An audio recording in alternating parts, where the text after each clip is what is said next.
Hi, I'm Dentinger. I wanted to have a little talk with you guys just to remind you that your children are watching you. You know, nowadays we're sort of thinking that, you know, we're on like Facebook and, you know, since everyone always knows where we are and, you know, you're putting up pictures that you're in this foreign country right now and people are going and maybe checking out your empty house. Or credit cards, you know, you swipe the credit cards and, you know, the world knows, or so this big brain out there knows where you are and what you're doing. But our children are actually watching us very keenly. And my first story is about when I was, I guess, probably about 10 or 11, 1970s. You know, we wore those like purple polyester shirts. You know, we just, I don't know if the 1970s fashion will ever come back, but I'm sort of hoping not. Anyway, I love to have slumber parties. And the thing that I actually loved the most about slumber parties was not putting toothpaste in the ear of the first girl that fell asleep, because we did that kind of stuff. It was when we would lay out our sleeping bags on the living room floor, and we had that thick gold shag rug, you know, because that was like cool in the 1970s. And we'd roll out our sleeping bags and we'd get our pillows, and my parents would come in that moment, because they knew it was time for us to go to sleep. And they would come in and they'd put on an LP, those things that were big like this, and all of a sudden they would together start dancing their 1950s, all swinging, and they were just so beautiful, and the swirl and the energy, and they were so united. And my girlfriends, they would, you know, clap, and it was, you know, we'd giggle because it's sort of embarrassing when it's your parents, but it was so beautiful to observe. You know, my dad, he was a basketball champion, and so he was also a basketball coach, and he coached at the same school that grade school where he actually had started playing basketball. And so you can imagine how many generations of people that he grew up and knew, and plus we come from this amazingly big family, so a lot of people knew my dad, and he had, and he is that kind of person that's really supportive. You know, when you need a coach and someone to say, yeah, you can do it, and yeah, I got a lot of confidence in you, and yeah, I trust you, and that kind of person, you know, really well respected and loved by a lot of people. And my mom then, back in the 1970s, you know, she had the shortest skirt around, at least in my opinion. 1970s, nice big old, you know, platform shoes and those real cool synthetic dresses, but they were hot. And she was always young and youthful. Everyone wanted to have my mom because she was cool. You could talk to her about anything. And, you know, 1970s, there were a lot of intimate kind of changes, and people would come to my mom for advice. And it was interesting to observe them in these social roles. But no one knew that in our home, they did not get along. And there was a lot of tension. My brother and I grew up with a lot of tension of them not getting along. And there was one time, it was around Thanksgiving, and my mom was we have minced meat pie in America. And my mom was, you know, rolling out the dough, and I was helping her. And all of a sudden, she just sort of like freaked out. She just couldn't take it anymore. And she started just throwing flour and pan and mix, and the kitchen was a mess. And I was there sort of like, what's going on? And in that moment, you know, my mom goes up and she just goes to bed. That was her self-care escape mode, let's say. Too much sleep. Two of my girlfriends walk up to the back door and they're like, hey, Diana, you want to come and play Barbies?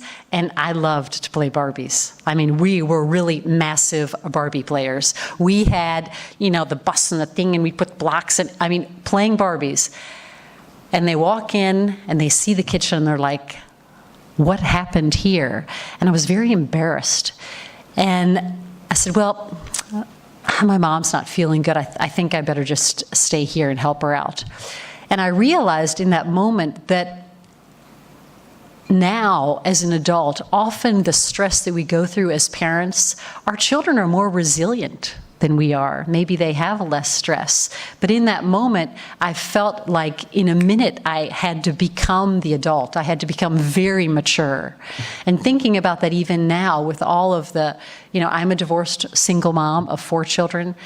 And the stress that we go through, but our children are observing us, and often how they can sense what's going on with us, even if they don't have the words to explain it, or the courage to face or to talk about that kind of thing, which is the importance about being real about who you are and what you're living, because your kids are going to pick it up anyway.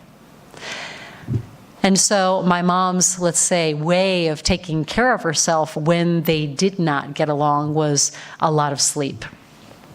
And I think that's probably sort of a dynamic that people are going through now. They're either overeating, not taking care of themselves, or there's sleep, there's a lot of depression. It's a very big, silent social problem now. And my mom didn't have or in the 70s, maybe they just didn't talk about it.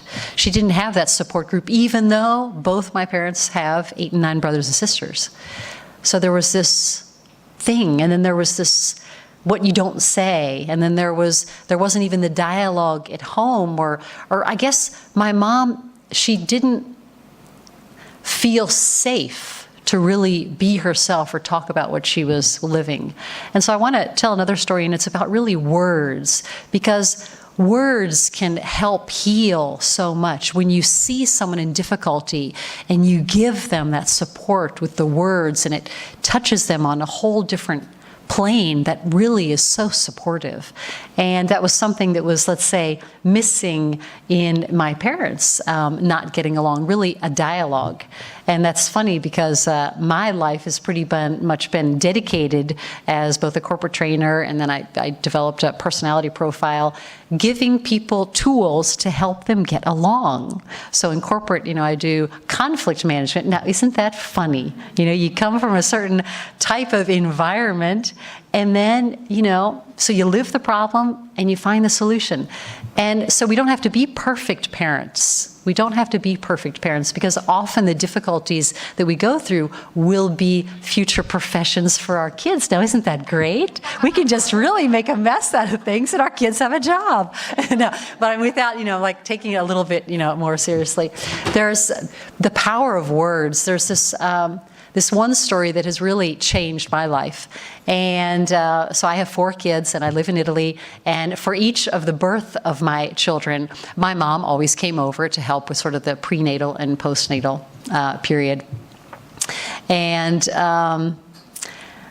so I had just given birth to my second son, and I was holding him in my arms, and I was just so proud because, the birth had gone well, and I was breastfeeding him, and up comes my almost 2-year-old, and he's trying to get attention, and he's really started getting on my nerves, And all of a sudden, I feel my heat sort of rise, and I, look at my mom, and it's like, oh man, if I could, my hands are burning. I just lean down and just crack his little bottom because he's driving me crazy. And my mom just targets in on my eyes, this like penetrating look, and she says, Diana, your father and I never spanked you. And you know how we were raised, which meant the belt, the slap, the punishment, the abuse. We did our part, penetrating into my being. Now it's up to you to do the rest. And I don't know, have you guys ever had like visions or daydreams or things like that? I felt like from this 3rd floor apartment, we were in the kitchen and the balcony doors were open. I felt like time froze, and I was taken out of my kitchen, and I was put on some kind of blue cloud. I grew up Catholic, so you can imagine that sort of image of heaven. And out walks this angel kind of figure, and he says, hey, we've been waiting for you. And he pulls out this scroll, and it has at the top, Diana Dentinger, and then lots of little words, and he gets down to the bottom, and all I can read on this scroll is, now the rest is up to you. And he's like, okay, honey, just sign. Pulls out this feather, and I sign away my name, and he's like, okay, well, great, now you're just fine. Just go back, and we'll see you in about 70 years. And then here I'm in my kitchen again, and I'm like, those were the most important words that were ever told to me, that put me on my life path. It wasn't, you're such a good girl, or wow, you're good at that, or that. It's, the rest is up to you. Our job as parents is not to repeat the crap that we went through or lived. It's not the blame, it's not the shame. It's to understand what's gone on, to give peace and harmony to what our parents were capable of doing in that moment, and find that peace and acceptance of what we're capable of doing, and then set a new paradigm of becoming more competent, because the rest is up to us. The rest is the now, living in the now, but creating a future that isn't based on the pendulum of too little and too much, but it's finding that middle road where really we all do finally get along. So that's what my big thing is really there is so much more that we can say when we connect to, let's say, a soul contract that in some way a parent is responsible for in those first formative years of their children. Creating a dialogue, getting along, creating the harmony and the conflict-free and the peace and the energy, and raising the communication, and living first as a parent your soul connection and purpose to be. And really, if you can do that as a parent, then your children, when they observe and watch you, then they know that you're here for a purpose, and they'll feel the same intensity that they're also here for a reason to be. Thanks for listening.